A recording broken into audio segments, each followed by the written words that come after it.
कर नहीं पा रही, मुझे समझ में नहीं आता क्यों नहीं कर रही। लेकिन देखिए, सबसे बड़ी चीज़ तो ये कि देवनारायण योजना जो हमारे लिए मंदिर की तरह है और उसका क्रियान्वयन ठीक नहीं हो रहा। अगर मैं सही मायने में बताऊं तो 17 साल के संघर्ष में हमें दो ही चीज़ मिली।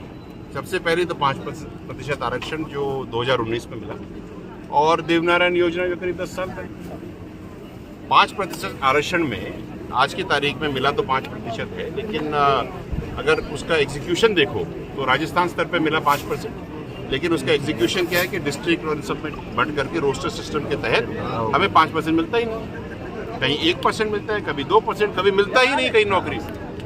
तो ये एक बहुत विचारणीय स्थिति है, और ये केवल हमारे साथ ही नहीं है, ये आपका ओबीसी, एससी, एसटी, ईडब्ल्यूएस सबके साथ है। लेकिन क्योंकि हमारा आरक्षण सबसे कम है 5%, तो हमें पीड़ा सबसे ज्यादा है।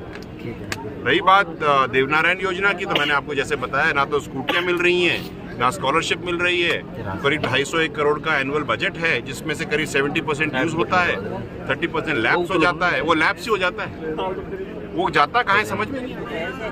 और मुझे समझ में ये नहीं आ रहा है कि जब बच्चों को पढ़ाने का बजट है और आप उसमें छात्रवृत्तियां दे नहीं रहे हो और आप स्कूटियां दे नहीं रहे हो, तो लैब्स क्यों कर रहे हो? वो खर्चा करो और दो ना। ऐसा तो है नहीं कि ये बिल्डिंग ये चीज आज नहीं होगी, डैम बन रही है कल बन जाएगी। जो बच्चा आज पढ़ रहा है, जिसको छात्रवृत्ति की जरूरत आज है, उसको आज है, कल नहीं हो सकती। अगर हमको आज प्यास लग रही है, प्यास बुझाने के लिए पानी आज देना है तो आज ही देना है साहब। अगर व्यक्ति को छात्रवृत्ति की जगह उसको अपने घर के गहने बेचने पड़े, जमीन बेचनी पड़े, तो क्या मतलब है इसका? तो हमको जो मिला वो मिला कागजों में। आज की डेट में एग्जीक्यूशन में बहुत परेशानी है, और नवी अनुसूची तो करी नहीं। आप नवी अनुसूची की बात हमारे कैबिनेट से प्रपोजल करा करके केंद्र में जाना चाहिए, और इसके लिए हमारे जितने भी एमएलए हैं, चाहे पक्ष में हो चाहे विपक्ष में हो, चाहे एमबीसी समाज के हों, चाहे एमबीसी समाज के वोट लेने वाले हों, चाहे बाहुल हों, चाहे रिजर्व सीट्स हैं, उनको ये पहल तो करनी पड़ेगी ना। हर एक व्यक्ति की जिम्मेदारी है, जो सत्ता में हो या विपक्ष में हो, कि वहाँ के जो जिस जगह से आता है उस जगह के लोगों की बेसिक रिक्वायरमेंट जो आ रही है, जो चिल्ला चिल्ला के लोग बोल रहे हैं, आप उसको अनसुनी थोड़ी कर सकते हो। उसको सुनो, उसका क्रियान्वयन करो। 23 मई 2008 को जो नहीं, अभी खत्म नहीं हुआ भैया, बहुत सारी चीजें। आप ये देखिए कि जोधपुर हाई कोर्ट ने 2019 में 12/444/2019 एक रिट पिटीशन थी। उसके अंदर में सरकार के रिप्रेजेंटेटिव ने, कुलदीप सिंह जी ने लिखित में हलफनामा दिया, लिखित में, बच्चों की बात नहीं है, लिखित में दिया है कि एमबीसी का आरक्षण इस प्रकार से मान्य होगा। अभ्यर्थी को पहले जनरल में देखा जाएगा मेरिट, अगर उसमें नहीं होगा तो ओबीसी में देखा जाएगा, और अगर उसमें भी नहीं होता तो फिर एमबीसी में देखा जाएगा। ये लोग इसका क्रियान्वयन क्यों नहीं करे 2019 से? हम चाहते हैं और पूरा समाज चाहता है कि 2019 से लेकर के अब तक जितनी भी नौकरियां आपने हमारी जो बनती थी ओबीसी में खाई हैं, पहले तो वो दें, उसके साथ साथ इसका क्रियान्वयन करें और एग्जीक्यूट करें। आप कोर्ट की अवहेलना कैसे कर सकते हो साहब? जब हमारे आरक्षण को रोकने की बात आती है, तब तो सुबह अगर दोपहर को 10 बजे या सुबह 10 बजे अगर डिसीजन होता है कोर्ट का, तो 12 बजे रोक देते हैं आरक्षण को। और जब कोर्ट ये कह रहा है कि इनको ये फायदा दिया जाए एमबीसी को, तो आप 6 साल से नहीं दे रहे हो। जिस तरह से एक देश में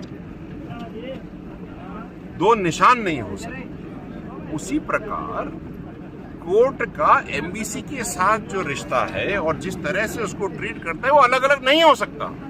दो विधान में नहीं हो सकता, नहीं हो सकता, होना ही नहीं चाहिए।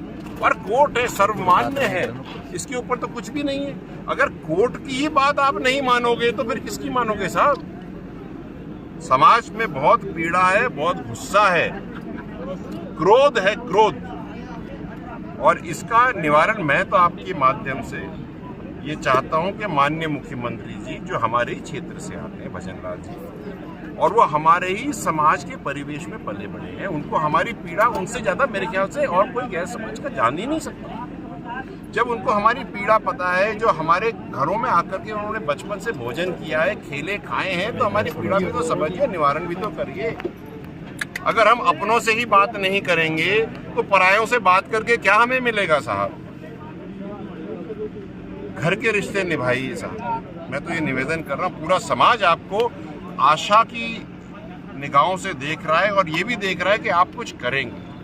आप संजीदा व्यक्ति हैं, हम आपका बहुत सम्मान करते हैं। आप हमारे गांव भी आए थे, मुंडिया गांव भी आए थे, कर्नल साहब की मूर्ति पे आपने फूल भी दिए थे, आपने हमारे यहाँ बहुत कार्य भी करे। तो कर्नल साहब की जो बात है उसका भी अनुसरण करा करके हमारा ये काम करा दीजिए, नहीं तो अन्यथा हमको 8 तारीख को निर्णय लेना पड़ेगा। समाज निर्णय लेगा कि कुछ ना कुछ तो करना पड़ेगा। फैसला जिस तरह 23 मई 2008 को जो नरसंहार हुआ, 72 उसमें गुर्जर समाज के लोगों ने वीरगति की। अब वही सरकार राजस्थान में है, आप खुद उस पार्टी का हिस्सा हैं, बीजेपी का, तो क्यों ना महापंचायत की जरूरत आपको क्यों पड़ी? बातचीत के जरिए अगर कोई सुन रहा होता तो बात ही क्या थी भाई। हमको क्या समझते, गुर्जरों की ओर पटरी पे बैठना ही आता है हमको? हम भी पढ़े लिखे समझदार लोग हैं। ये स्थिति क्यों आ रही है? क्योंकि आप हमारे कार्य ही नहीं करें। हमारे केस वापस होने थे महाराज, पिछले 17 महीने से एक भी केस वापस नहीं हुआ। मैं सीएम साहब से बात कर चुका हूँ, माननीय सीएम साहब से, मैंने जवाहर बेगम जी से बात कर ली, हमारे होम मिनिस्टर साहब से, मैंने डायरेक्टर प्रोसिक्यूशन से बात कर ली, मैंने एसीएस होम से बात कर ली। अब आप मुझे बताओ मैं किससे बात करूं, कहाँ जाऊं? तो आपने महापंचायत का रास्ता चुना है? मेरे पास ऑप्शन ही नहीं है। मेरे को तो समाज में आके बताना पड़ेगा कि ये हो रही है बात। अब निर्णय तो समाज लेगा, क्या पटरी पे जाना है या दिल्ली जाना है या रोड पे जाना है या घर जाना है, निर्णय तो समाज लेगा। लेकिन मैं यह बात आपको क्लियरली बता रहा हूँ कि ऐसा कोई मुद्दा नहीं है जिसके ऊपर हमने सरकार को लिखित में नहीं दिया हो, पता नहीं हो और उससे चर्चा नहीं हुई हो। रोस्टर प्रणाली की बात मेरे पाठक साहब से हुई है, मेरी चिट्ठियां देख लीजिए ट्विटर पे, मैंने सीएम साहब को लिखी हैं। और आपको ये भी बता दूं कि ये निर्णय लेते से ही सबसे पहले हमने एक चिट्ठी बना करके सीएस साहब तक को दे दी है कि अगर राजनीति की हमारी बात नहीं सुन रहे तो कम से कम ब्यूरोक्रेसी तो सुनेगी। वो तो किसी की पक्षधर नहीं होती। और अगर कोई भी नहीं सुन रहा है तो फिर समाज सुनाएगा, क्या करूं? आप तो राजस्थान बीजेपी के बड़े कद के नेता हैं, उससे क्या फर्क पड़ रहा है? अगर सरकार, मेरी बात थोड़ी है, समाज की बात है भैया। विजय को आरक्षण थोड़ी मिलेगा, समाज का नेतृत्व भी कर रहे हैं। तो अगर नहीं सुन रहे तो विडंबना किसी और की है ना भाई। वो कहते हैं ना कि नाई नाई कितने बाल के जजमान अभी सामने आ जाएंगे। बिल्कुल सही बात।